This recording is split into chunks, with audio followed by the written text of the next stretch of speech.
E aí pessoal, beleza? Sejam bem-vindos ao Meliponário Irapitã. O meu nome é Carlos Almeida e hoje, mais uma vez, eu vou responder algumas dúvidas e comentários que vocês deixam aqui nos vídeos do YouTube. Começando pelo do Bruno Bittencourt, lá onde eu falo sobre a compra e venda e principalmente a questão do envio das abelhas nativas. É algo que faltou eu falar lá no vídeo. Então ele pergunta se para Ribeira do Pombal na Bahia eu mando. E não, eu não tenho forma segura de enviar para a Bahia ou qualquer outro estado que não seja divisa com São Paulo. Tá? E outra, eu não envio, eu consigo às vezes levar até algum ponto, tenho algum amigo que leve ou a pessoa consegue buscar numa cidade um pouco mais próxima que a minha. Para quem não sabe, eu estou em Itaporanga, São Paulo, uma cidadezinha na divisa com o Paraná. Então é bem fácil eu vender para o Paraná, para o sul de São Paulo, mas geralmente eu vendo para São Paulo inteira, tá? Então é mais fácil eu vender aqui no estado e estados vizinhos. Outros estados não têm condições, a não ser que a pessoa consiga buscar, o que já é bem mais difícil, além de ter a burocracia ali do GTA, a pessoa está cadastrada na Defesa Agropecuária pelo menos. A Paula Ribeiro, obrigado pelo conhecimento compartilhado. Por nada, Paula. Canal ímpar para amantes das pequenas nativas e para iniciantes como eu, seus vídeos são presentes. Que legal. Posso oferecer o mel de jataí fermentado que comprei no seu site para as jataís capturadas em escapete como retorno energético na transferência das mesmas? Pode, tá? Ele não é um mel, ele é uma fermentação, né? Mas não é que ele é fermentado, ele é um mel maturado. Então, para quem não sabe, eu tenho méis disponíveis na minha loja de jataí, tubuna, vai ter de mandaçaia, de bugia e às vezes tem de borá. Então são os méis que eu tenho disponível lá. A Paula comprou o mel de jataí e quer oferecer para jataí dela. Pode, tá? Se ela não tiver nada de mel no ninho isca, pode oferecer sim. É uma boa opção. Tá? Só uma questãozinha aqui é que o pessoal me vê transferindo de jataí e eu não coloco nada. Mas por quê? Na maior parte das vezes, as jataís têm alimento. Então eu faço de tudo, né? A gente já conversou sobre isso em outros vídeos, em outras aulas. Faço de tudo para devolver o que tem para ela. Mas se ela estiver zerada, é interessante você alimentar ou com mel de jataí que você comprou ou com pote de mel de outra jataí. Larai Sub 9881. Lá num vídeo bem antigo onde eu falo sobre as divisões de jataí. Se eu faço ou recomendo. Eu não faço e não recomendo. E aqui ela fala, né, que nunca perdeu uma divisão de jataí. Beleza, parabéns aí pelo bom manejo, pelas boas condições que estão seus enxames então. A questão é que na maior parte das vezes o pessoal perde. E nem tanto a questão da perda. É a questão de enfraquecimento da colônia matriz. As minhas jataís estão para produção, seja de própolis, de mel ou até mesmo pólen que eu coleto delas. Quando eu divido uma colônia, você tira aquela força. Não tem como falar que não existe. Uma colônia dividida não vai produzir tanto quanto uma que não foi dividida. E o mesmo raciocínio vale para as mandaçaias, que a gente já vem falando aqui em alguns vídeos.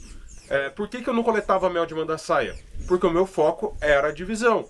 Então, no caso de jataís, eu não faria. Ah, Carlos, mas tem pouca jataí na minha região, eu não consigo mais caixas. Eu não criaria daí. Entendeu? Se é um local que tem dificuldade de ter jataí, então talvez não seja um local de bom desenvolvimento delas. Eu sei que exceções existem, poucas jataís em algum local, e ainda assim elas se desenvolverem bem, é escolha de cada um, mas particularmente eu não divido, até porque aqui se pega muito em ninho isca. Então se pega muito em ninho isca, eu não divido, tá? Mas parabéns aí pelo bom manejo com as divisões de jataí. Impossível não é, eu nunca falei que era impossível. Falei que é difícil, tem enfraquecimento, algumas dificuldades aí na eleição da rainha, enfraquecimento da matriz e assim por diante. Mais um comentário no vídeo antigo, mais um comentário recente, né? Briga ou enxameação, o que fazer, como identificar?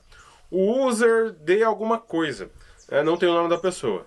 Meu Deus, acabou de acontecer aqui na minha caixa matriz. Fiz a divisão faz 3 semanas. Ela está fraca e houve uma invasão de outro enxame. Sei porque o abdômen das outras é comprido e laranja escuro. São os jataís bem maiores. Não sei o que fazer. Se o enxame estava fraco, deixa. Mas percebam que, junto com outro comentário, né, ela acaba de comentar que ela dividiu a matriz e a matriz estava fraca. Então, muitas vezes, a caixa consegue se defender de um ataque, a não ser que ela esteja fraca. Nesse caso, eu recomendo você deixar. Uma outra questão, olha só. estava acontecendo uma invasão. Então, qual que é o ponto? Tem Jataí na região. Se tem Jataí na região, eu não vejo por que dividir. Fica aí o aprendizado, né? Muitas vezes a gente quer testar algumas coisas no meliponário. Alguns testes não fazem sentido, outros fazem, como por exemplo uma divisão de Jataí. Mas no caso aqui, fica o aprendizado que se houve uma invasão, é porque tem Jataí na região. Se tem Jataí na região, não vale a pena a divisão. Uma série de rimas aí que não eram da intenção. E para variar, temos passarinhos cantando por aqui, né? Época de reprodução dos bonitos. Tem bastante canarinha, passarinho preto. É bem interessante, acredito que o microfone esteja pegando, né? Geralmente pega aí os áudios dos passarinhos. O Evandro Matos. Aqui na minha região não tem muita florada em novembro, dezembro, devido a muita chuva. Onde eu tenho falado aí da produção de mel, das mandaçaias e das bugias. Por aqui também, tá, Evandro? Varia bastante. Tem ano que é mais seco, tem ano que é mais chuvoso. Na verdade, a gente passou por 2 anos aí de chuvas abaixo da média. De fato, novembro, dezembro e janeiro são os meses que mais chovem aqui na minha região também. Então, com isso, afeta as floradas. E, mais uma vez, vai depender de uma série de fatores, né? Pode vir aí chover 200 milímetros em uma semana, causa estragos, mas é possível, e isso já entra na média. E as outras 3 semanas do mês não chover, e com isso as abelhas conseguem aproveitar. Então, a criação de abelhas, ela é ano após ano, estação após estação, para você aprender, observar, e sempre, sempre vai variar, e como eu digo, varia bastante. Mas é uma observação pertinente, vale a gente entender que nessa época de mais chuvas, pode ter um decréscimo aí na produção e até mesmo nas reservas das abelhas, mesmo estando quente. E mais um comentário aqui do Evandro que eu achei interessante. Essa caixa Eretama é show. Se eu pudesse, meu dinheiro desse, adotaria ela como padrão. De fato, o valor ainda, o investimento ainda é um pouco mais elevado do que caixas de madeira, mas para você não precisar passar fita. No meu caso aqui, que eu queimo a caixa de pinos e invernizo. Então, não preciso queimar, não preciso invernizar. Não tem risco de cupim. É uma caixa leve. É uma caixa que tem encaixe, que funciona bem. Uma caixa circular, que vai mais de encontro com o que é natural, lá do oco da árvore circular. Para mim, o custo-benefício é bem interessante. Vale a pena colocar na ponta do lápis. E quase, em algumas caixas, caixas grandes, por exemplo, essa caixa aqui mesmo, de cedrinho, 4 centímetros de espessura, uma madeira mais densa para bugia, sai hoje em dia com a subida, né, no valor aí no preço das madeiras, a caixa Eretama está chegando bem perto das outras, tá?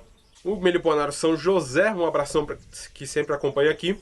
Parabéns, estão lindas.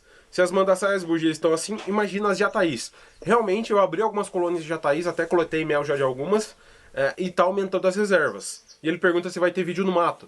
Sim, vai ter vídeo no mato mostrando como estão as colônias. O Kurt Meliponicultor. Carlos, faz um vídeo sobre esses besourinhos. Nas minhas mandaçaias desaparecem em peso e se alimentam nos potes de pólen. Pessoal, tem que tomar cuidado e é por isso que é interessante você buscar conhecimento, tá? Eu falo sobre isso nas aulas do meu curso. Besouro não é... Pote de pólen não é local de besouro. Geralmente esses besouros estão comendo lixo. E tudo que é em excesso tende a prejudicar a colônia. Agora, o que vale é você ter uma visão ampla. Tá tendo postura? Pote de mel? Movimentação? Colônia populosa? Se tá tudo certo e tem um pouco a mais de besouro, em tese não tem por que se preocupar.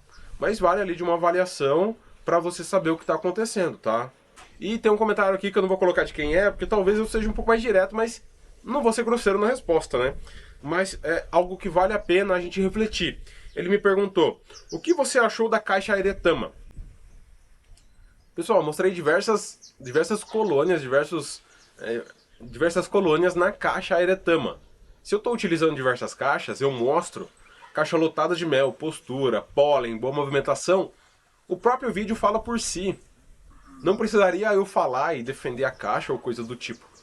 Da mesma forma, tem muita gente que vem me perguntar sobre caixa Y de plástico, caixa X de madeira, caixa... qualquer coisa que seja. A pessoa vem me perguntar se ela compra ou não. E eu pergunto, você já viu algum vídeo de um enxame se desenvolvendo bem nessa caixa? De colônias, de um não, né, mas de vários enxames se desenvolvendo bem nessa caixa, nesse modelo, nesse material, nessas circunstâncias? divisões sendo realizadas, coletas de mel sendo realizadas. Então, não vão por propaganda, não vão por falação, por papo, pelo que estão falando de determinado manejo, de determinada caixa. Oriente a sua tomada de decisão perante os resultados. Se não tem resultado, não compre, não utilize. Já tem um monte de outras caixas que você pode utilizar, de outros manejos que você pode fazer. Vão pelos resultados. Se a pessoa não mostra o resultado, deixa de canto, não utiliza, não compra, não vá nessa ideia. Pare de seguir essa pessoa. Sabe, o básico funciona. Caixa de madeira, quadrada, ímpar, ou mais simples ainda, caixa horizontal, por exemplo. Tem vídeo de uma saia bonita em caixa horizontal? Ela funciona. Agora, é melhor do que alguma outra? Daí a gente vai avaliar os detalhinhos. Mas se a caixa é boa ou não, você consegue fazer olhando os resultados. Então, sim, a caixa Eretama é boa. Basta ver o vídeo das bugias. Tipo, eu não precisaria falar nada. Basta ver como estão as colônias. Ali não tem nada de artificial, não tem que eu peguei discos e juntei vários discos numa caixa e fiz uma bugia monstro. Não, não tem. E ainda sobre a caixa Eretama, eu tô vendo que eu vou ter que fazer um vídeo só falando sobre ela, o José Sidney. E daí, quem sabe, né, o Ramon me patrocina um pouco, porque, brincadeiras à parte, eu já ganhei caixas de presente, né? Tudo que eu falo e mostro não é porque eu ganhei as caixas de presente, mas o meu agradecimento aqui ao Ramon. E agradecimento também, ele tem investido nisso, né? Tem muito investimento por trás, na ideia, no projeto, na execução. É algo que tem agregado bastante para a meliponicultura. Então, mais uma vez, meus parabéns e um abraço para o Ramon, do Meliponário Eretama. O José Sidney. Boa noite. Existe essa caixa Eretama para Jataí?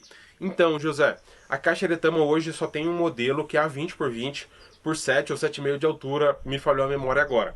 É possível colocar Jataí, eu coloquei esses dias e vou mostrar para vocês num vídeo aqui no YouTube como ela fica, quais são as possibilidades de manejo, beleza? Sim, 20x20 é um pouco grande para Jataí, mas os testes mostrarão o resultado, mais uma vez, né? E já tem gente colocando e tendo aí resultados interessantes. A Ana Pereira, tem um ano que comprei 2 bugias e eu tentei dividir 2 vezes e não deu certo. É raro, mas acontece com muita frequência na questão aí das bugias. Eu acho que não vou dividir mais. Ainda bem que eu não perdi as caixas mães, né? Exato. Você tem um excelente ponto aqui. Muitas pessoas tentam dividir e ainda perdem a matriz. Ana e demais pessoas que já passaram por essa situação, seja com bugia, mirim preguiça, iraí, mandaçaia, qualquer espécie que seja. Invista no Meliponicultura na Prática, o meu curso. Sim, é momento totalmente merchan, mas o que acontece? No caso de uma bugia, 2 divisões no caso, dependendo da situação, tem bugia que custa mais de R$1.000. O curso hoje sai por R$ 9,97. 2 divisões de bugia que você tire das suas 2 caixas, você já paga o investimento. Percebam como é fácil ter o retorno no conhecimento. Então, quando você domina a técnica de manejo, a técnica de divisão, domina uma técnica de reforço, você salva as colônias, você já tem retorno. Consegue fazer o extrato de própolis, já tem retorno. Produção de mel, já tem retorno. Tudo isso, realizando os manejos da forma correta com as colônias que você já tem, você consegue ter retorno no investimento exercido no curso. Então, eu recomendo que você entre. É o primeiro link da descrição.